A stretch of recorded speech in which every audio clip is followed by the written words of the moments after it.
क्या नहीं पढ़ना है, कौन से टॉपिक्स हैं जिनको बिल्कुल नहीं पढ़ना है, छूना भी नहीं है, कोई नया अपडेट नहीं आया है। और आज इस वीडियो में आप जानेंगे कि क्या टॉपिक्स सचमुच में सिलेबस में नहीं है और किन टॉपिक्स पे फोकस करना चाहिए स्पेशल, वो भी एक बोनस लिस्ट आपको दूंगा।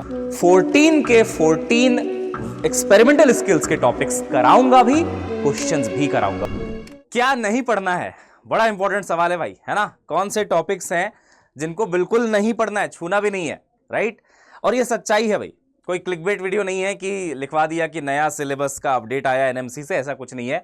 कोई नया अपडेट नहीं आया, बट फिर भी एक मिसकंसेप्शन है बच्चे के मन में कि 25-25, 30-30 टॉपिक्स की लिस्ट जारी कर दी गई थी पिछले साल कि ये सब डिलीटेड है, अल्फा डीके डिलीटेड है, बीटा डीके डिलीटेड है। हम चिल्लाते रह गए कि बेटा आएगा, हम पढ़ा भी रहे थे क्लास में, और देखो आया भी था 2024 में। तो बिल्कुल सिलेबस को बहुत बारीकियों से रीड करने के बाद जो भी बोल रहा हूं वो बोलूंगा आपके सामने। नमस्कार बच्चों, मेरा नाम है Gaurav Gupta, your favourite physics educator. और आज इस वीडियो में आप जानेंगे कि क्या टॉपिक्स सचमुच में सिलेबस में नहीं है और किन टॉपिक्स पे फोकस करना चाहिए स्पेशल, वो भी एक बोनस लिस्ट आपको दूंगा एंड में कि यार ये टॉपिक तो पढ़ना ही चाहिए आपको, और कई बार उसको इग्नोर भी करके चलते हो, उसको पढ़ना जरूरी है, सब कुछ पता चलेगा। आइए सबसे पहले देखते हैं कि क्या हुआ था। तो लास्ट ईयर एक अपडेट आई थी एनएमसी की, जहां पे बोला गया था कि भाई ये हम नया सिलेबस जारी कर रहे हैं जो कि रिड्यूस्ड है थोड़ा। केमिस्ट्री में तो कुछ कुछ चैप्टर्स ही उड़ा दिए गए थे जितना मुझे पता है। फिजिक्स में बेटा कोई भी ऐसा चैप्टर नहीं था जिसको पूरा का पूरा उड़ा दिया गया हो, और टॉपिक्स भी देखेंगे तो बहुत लिमिटेड टॉपिक्स ही हटाए गए थे। जैसे कि मैं आपको बताऊं, कई लोगों ने बोला कि Newton's law of cooling deleted है। बिल्कुल गलत बात, बिल्कुल गलत बात। पिछले साल तो क्वेश्चन नहीं आया, बट शायद इस बार आ जाए। क्यों मैं ऐसा बोल रहा हूं? क्योंकि साफ साफ लिखा है heat transfer, conduction, convection and radiation, और उसी में आता है Newton's second law, Newton's law of cooling. तो आएगा क्वेश्चन उससे, आज नहीं आएगा, इस साल नहीं आएगा, अगले साल आएगा, आएगा ही आएगा। डिलीटेड नहीं है। तो सिलेबस को पढ़ने का तरीका कई लोगों का गलत था, गलत जानकारी बच्चों को दे दी गई है, और अब उससे आपका नुकसान हो रहा है। इस वीडियो के माध्यम से मैं चाहूंगा कि जो भी बच्चा इस वीडियो को देख रहा है उसका नुकसान ना हो। वेल रिसर्च्ड है, बहुत अच्छे से मैंने बेटा अपना पूरा मैं ऐसी बातें नहीं करता हूं हवा में, बहुत बढ़िया से एकदम सारी रिसर्च से मैंने चेक कर लिया है, उसके बाद ही आपको ये लिस्ट दे रहा हूं। सबसे पहला टॉपिक जो पक्का डिलीटेड है वो है बेटा colour coding from chapter current electricity. B B Roy grade boy नहीं है अब सिलेबस में, ठीक है। देन यू हैव बेटा जी पोटेंशियोमीटर, मीटर ब्रिज है बट पोटेंशियोमीटर डिलीटेड है, और ना ही ये एक्सपेरिमेंटल फिजिक्स 20th यूनिट जो है एनएमसी सिलेबस में वहां भी मेंशन्ड नहीं है, क्योंकि वर्नियर और स्क्रू गेज आप देखोगे तो यूनिट्स एंड मेजरमेंट में नहीं है, बट एक्सपेरिमेंटल फिजिक्स में डाला गया है, और उससे क्वेश्चन आया था पिछले साल। वर्नियर से आया था नीट में, और रीनीट में आई थिंक स्क्रू गेज आ गया था, तो है वो तो सिलेबस में। बट हाँ, ये दोनों नहीं है, पोटेंशियोमीटर नहीं पढ़ना है आपको, ठीक है ना। यस। देन यू हैव बेटा earth magnetism from magnetism and matter, angle of dip वगैरह एक टॉपिक होता था, डिलीटेड है बेटा जी, नहीं पढ़ना है। Resolving power of microscope and telescope नहीं पढ़ना है, लेकिन माइक्रोस्कोप और एस्ट्रोनॉमिकल टेलीस्कोप का मैग्नीफाइंग पावर है सिलेबस में। वो जो मैग्निफिकेशन पढ़ते हैं ना आप, रे ऑप्टिक्स, ऑप्टिकल इंस्ट्रूमेंट्स, वो है सिलेबस में, और वो एक्सपेरिमेंटल फिजिक्स में मेंशन्ड है, उससे क्वेश्चन आने के चांसेस बहुत ज्यादा हैं, वो भी मैं आपको अभी समझाऊंगा। पहले तो बात कर लो क्या नहीं है। Radio activity. अब रेडियो एक्टिविटी का मतलब हाफ लाइफ होता है, एक्टिविटी वाला टॉपिक होता है, जिसको आप फर्स्ट ऑर्डर रिएक्शन में पढ़ते हैं केमिस्ट्री में भी, वो पार्ट डिलीटेड है। बट इसका कई लोगों ने गलत मतलब निकाल लिया कि अल्फा डीके डिलीटेड है, बीटा डीके डिलीटेड है। ऐसा नहीं है। देखिए, फिजन और फ्यूजन साफ साफ शब्दों में लिखा है कि वो सिलेबस में है, और फिजन और फ्यूजन में, स्पेशली फिजन में आप रिएक्शन बैलेंस करना सीखते हो, है ना, कि एक कोई एलिमेंट था, उससे अल्फा पार्टिकल निकल गया, तो जो नया एलिमेंट बचेगा उसमें Z-2 हो जाएगा, A जो है A-4 हो जाएगा। उसी के बेसिस पे अल्फा डीके भी काम करता है बेटा जी। अल्फा पार्टिकल क्या ही है आखिर, तो वही तो हुआ वहां पे, है ना, कि एक पार्टिकल निकल गया। और फिजन में भी अब ये पढ़ते हो कि यूरेनियम में हमने न्यूट्रॉन फेंक के मारा तो क्रिप्टॉन बना, बेरियम बना, सही बात है ना, वहां भी आप बैलेंस करते हो। तो alpha DK, beta minus DK, ये सब, या तो बीटा प्लस और बीटा माइनस, सब बैलेंसिंग में ही तो बेस्ड हैं, तो इससे क्वेश्चन आएगा। पिछली बार आया भी था, मैं चिल्ला चिल्ला के थक गया कि पढ़ लेना पढ़ लेना, मैंने अपनी क्लास में पढ़ाया भी था, कई बच्चे छोड़ के चले गए थे, आ गया था क्वेश्चन, नुकसान हो गया था। उसके बाद देखते हैं आगे। छठवां बेटा हीट रेफ्रिजरेटर, है ना, हीट में मतलब ये चैप्टर का नाम है थर्मोडायनेमिक्स, है ना। रेफ्रिजरेटर एंड पंप, ये डिलीटेड है बेटा। अच्छा, कार्नोट साइकिल डिलीटेड नहीं है, second law of thermodynamics deleted नहीं है, कार्नोट इंजन है सिलेबस में, जिसका आप एफिशिएंसी नहीं पढ़ते हो 1 - T2/T1, वो है अभी भी सिलेबस में ना। कार्नोट इंजन है, कार्नोट साइकिल में 4 प्रोसेसेस होते हैं, 2 रिवर्सिबल मतलब एडियाबैटिक, 2 आइसोथर्मल, वो सब है सिलेबस में। लेकिन रेफ्रिजरेटर और हीट पंप वो हटा दिया गया है। 6 टॉपिक्स तो ये हो गए आपके। और सुन लीजिए, फोर्स्ड एंड डैम्प्ड ऑसिलेशन नहीं है, ठीक है, डैम्पिंग होता था ऑसिलेशन में, डिलीटेड है बेटा जी। डॉपलर्स इफेक्ट डिलीटेड है, लाइट और साउंड दोनों का। ट्रांजिस्टर रिलेटेड है फ्रॉम सेमीकंडक्टर्स। इतने ही 9 टॉपिक्स हैं जो नहीं हैं आपके सिलेबस में। अब आप मार्केट में सर्च करके देख लीजिएगा, इसके आगे लिस्ट बहुत लंबी है लोगों के पास। न्यूटन्स लॉ ऑफ कूलिंग भी डिलीटेड है, ये भी डिलीटेड है, वो भी डिलीटेड है, ऐसा भी डिलीटेड है, वैसा भी डिलीटेड है। उनका बस चले तो सारा डिलीट करवा दें, ऐसा नहीं है। 9 टॉपिक्स ये आपको नहीं पढ़ना है। बट ये तो चलो मैंने आपको बता दिया, ये बहुत इंपॉर्टेंट पॉइंट था कि भाई इसको समझा जाए। इसके अलावा सब पढ़ना है, इसके अलावा सब पढ़ना है जो भी आपको पढ़ाया जाता है। हिस्टेरिसिस लूप कई लोग बोलते हैं डिलीटेड है, नहीं है भैया, डिलीटेड आएगा आएगा, क्योंकि वो मैग्नेटिक मटेरियल्स में आ जाता है। मैग्नेटिक मटेरियल्स है सिलेबस में, डाई मैग्नेटिक, फेरोमैग्नेटिक, पैरामैग्नेटिक, साफ साफ लिखा है, उसी का पार्ट है हिस्टेरिसिस लूप, आएगा, है ना। यस, तो ये ध्यान में रखिएगा। इसके आगे कहीं भी कोई भी टॉपिक आप देखें इस लिस्ट में, संभल जाइएगा, संभल जाइएगा, वरना नुकसान हो सकता है बेटा, है ना। तो ये 9 टॉपिक्स, आप चाहो तो बेटा जी स्क्रीनशॉट ले लो इसका, ठीक है, अपने टेलीग्राम पे भी मैं डाल दूंगा, बट आप इसका स्क्रीनशॉट भी ले सकते हो। अब आते हैं एक बहुत ही इंपॉर्टेंट चीज पे, एक्सपेरिमेंटल स्किल्स। अलग से 20वां यूनिट बनाया गया एनएमसी के सिलेबस में, फिजिक्स में, आपको पता होगा। पहला टॉपिक क्या है? वर्नियर, इट्स यूजेस, एंड दूसरा क्या है बेटा? Screw gauge. आप देखो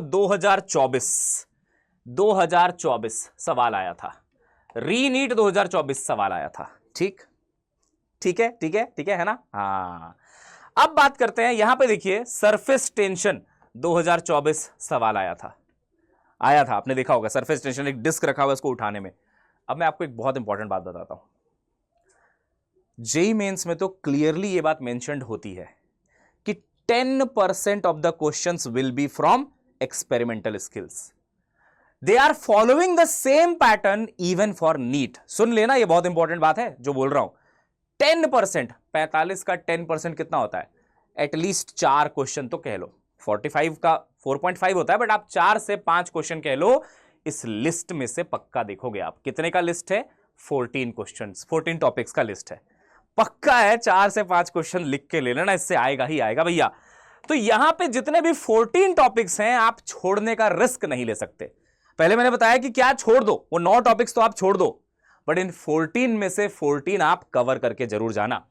अब इसमें देखो कई ऐसे टॉपिक्स हैं जो आपको क्लास में नहीं कराया जाता क्योंकि सिलेबस का पार्ट नहीं है, जैसे कि pendulum dissipation of energy by plotting graph between square of amplitude and time. समझ रहे हो?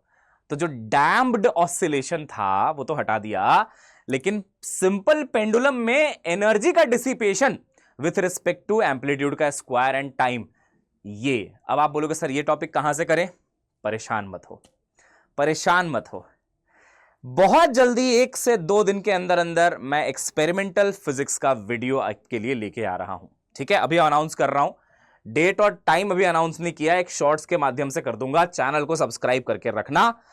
14 के 14 एक्सपेरिमेंटल स्किल्स के टॉपिक्स कराऊंगा भी, क्वेश्चंस भी कराऊंगा। भले आज तक पीवाईक्यू में नहीं आया है ये, बट इसके क्वेश्चंस हैं मेरे पास जो मैं आपको सॉल्व करवा रहा हूंगा, और वो आ जाएगा एग्जाम में, तो आपको बेटा एडवांटेज रहेगा, क्योंकि मैं आपको बता सकता हूं आपका कॉम्पिटिटर ज्यादातर चांसेस है कि वो करके नहीं जा रहा है, आपको एडवांटेज रहेगा, मैं कराऊंगा। मीटर स्केल है ना, प्रिंसिपल ऑफ मोमेंट्स। एक्चुअली इससे ना 2021 में सवाल भी आया था। इसमें क्या होता है, आपने वाला क्वेश्चन मेरे साथ भी किया होगा रोटेशनल मोशन में, कि एक मास यहां पे लगा है, एक मास यहां पे रखा है, यहां पे हिंज है और रॉड का मास दिया हुआ है। टॉर्क बैलेंस से निकालते हैं कि अगर मान लो ये 2 kg है तो ये कितना मास होना चाहिए, इसको बोलते हैं metre scale. Balancing of moments है ना, मोमेंट यानी कि टॉर्क का जो है बेटा, फोर्स का जो रोटेटिंग इफेक्ट है ना, फोर्स इंटू डिस्टेंस, मोमेंट भी कहते हैं, टॉर्क भी कहते हैं। तो यहां पे उसी का प्रिंसिपल लगता है, ये मैं करवाऊंगा आपको इसी सेशन में। अच्छा, Young's modulus of elasticity material metallic wire, ये तो चलो सॉलिड चैप्टर में कवर हो जाता है। सरफेस टेंशन मैंने फ्लूइड मैकेनिक्स में आपको पढ़ा दिया है, कोफिशिएंट ऑफ विस्कोसिटी मैंने पढ़ा दिया है। कई बच्चे मेरे से पूछते हैं सर आप इतना कॉन्फिडेंस से कैसे बोल देते हो कई बार डंके की चोट पे कि या तो सरफेस टेंशन से क्वेश्चन आएगा या तो विस्कोसिटी से आएगा, क्योंकि यहां दिया हुआ है ना, और जो एक्सपेरिमेंटल में दिया है वहां आने के चांसेस बहुत ज्यादा होते हैं। Speed of sound in air at room temperature using resonance tube. अभी सफलता बैच की लास्ट क्लास थी, तो अभी 1-2 दिन पहले ही वहां पे मैंने टॉपिक कराया था कि आप ऐसे निकालते हो ना, वेवलेंथ बराबर 2 टाइम्स, है ना, 2 लेंथ लेते हैं, ये भी समझाया था 2 लेंथ क्यों लेते हैं, L2 - L1, फिर V बराबर F लैम्डा। तो ये प्रैक्टिकल तरीका है to calculate speed of sound in air, है ना। रेजोनेंस ट्यूब एक्सपेरिमेंट ये भी कराऊंगा उस दिन अलग से। हीट कैपेसिटी जो आप कैलोरीमेट्री में पढ़ते हो वो भी है, मेथड्स ऑफ मिक्सचर, ठीक है। Resistivity of material wire using metre bridge, metre bridge potentiometer नहीं सिलेबस में, बट मीटर ब्रिज देखो यहां पे भी लिखा हुआ है साफ साफ, है ना। रेजिस्टेंस यूजिंग ओम्स लॉ, तो चलो बहुत बेसिक सी बात हो गई। Resistance and figure of merit of a galvanometer by half deflection method, आप नहीं पढ़ते हो सिलेबस में, क्वेश्चन आ सकता है, इसके भी शानदार क्वेश्चंस है मेरे पास, करवाऊंगा। जब मैं करंट इलेक्ट्रिसिटी पढ़ा रहा था अभी यहां पे आपके यूट्यूब पे, तो एक क्वेश्चन फिगर ऑफ मेरिट का करवाया था, बहुत कम बच्चों को याद होगा, जिनको याद है ना आज कमेंट में, इस वीडियो कमेंट में बताना हाँ सर आपने करवाया था एक क्वेश्चन, है ना, सेंसिटिविटी का उल्टा होता है, अब शायद याद आएगा आपको। एनीवेज, तो ये लिखा हुआ है सिलेबस में साफ साफ, इससे क्वेश्चन आ सकता है। Focal length of convex mirror, concave mirror, convex lens using parallax method, ये भी आपको नॉर्मली सिलेबस में नहीं कराया जाता बेटा जी, बट यहां पे कराएंगे। देखिए हम आपका पूरा ध्यान रख रहे हैं बेटा, है ना, यहां से कोई भी क्वेश्चन आ जाए सिलेबस में तो साफ साफ मेंशन उठा के दे देगा एग्जामिनर का क्या है, फिर आप बोलोगे अरे सर हमको तो करा ही नहीं गया, तो ये सेशन मिस मत कर देना, ठीक है। Plot of angle of deviation for right triangular prism, ये अपने कर रखा है अपन ने, है ना, क्लास में ही, वो जो नाइकी का लोगो नहीं बनता, इस तरफ डेविएशन इस तरफ आई, फॉर मिनिमम डेविएशन I बराबर E, ये वो वाला टॉपिक है ना, ये कर रखा है, बट स्टिल ये भी करा दूंगा। तो पहले मैंने बताया कि वो 9 टॉपिक्स कौन से हैं जो बिल्कुल नहीं करने, आपको छूना भी नहीं है उनको, ये है वो 9 टॉपिक्स, ठीक है, 9 टॉपिक्स, ये देखिए 6, 7, 8, 9 बिल्कुल नहीं करना है, भूल जाइए। फिर मैंने बोला ये 14 टॉपिक्स ऐसे हैं जो करना ही करना है, apart from the regular syllabus जो हम आपको रोज करा ही रहे, ठीक है। इस वीडियो को ज्यादा लंबा नहीं रखेंगे, सब्सक्राइब कर लीजिएगा चैनल को ताकि आपको पता रहे कि ये वीडियो कब आने वाला है, बहुत जल्दी आएगा, 1 से 2 दिन के अंदर अंदर आ जाएगा। 2 से 2.5 घंटे का सेशन होगा, सारे टॉपिक्स कवर हो जाएंगे जी, ठीक है। चलिए बच्चों मचाते रहिए और ध्यान रखिएगा इस बात का कि सर आपका ध्यान रख रहे हैं, मेरे को सब पता है कि क्या क्या तुम्हारा हुआ होगा, क्या क्या नहीं हुआ होगा, and I will be there till the end. आपसे ज्यादा आपके सिलेक्शन की चिंता मुझे है बेटा, और फिजिक्स की वजह से सिलेक्शन रुकेगा नहीं, बल्कि फिजिक्स की वजह से आपका रैंक बढ़ा दूंगा। बस जुड़ जाइए मेरे साथ और तैयारी करते रहिए। एकलव्य शार्प सीरीज में थोड़ा सा और चेंज ला रहा हूं मैं। आपने बोला था, कुछ कुछ कमेंट में बताया आपने कि सर ऐसे कराओ, 2 चैप्टर एक साथ कराओ, 3 चैप्टर एक साथ कराओ, बढ़िया चीज आपके लिए सोच के शुरू करने वाला हूं, सरप्राइज है, ठीक है। मिलते हैं बच्चों, सब्सक्राइब कर देना, लाइक ठोक देना। See you soon in next class, till then bye bye, love you all.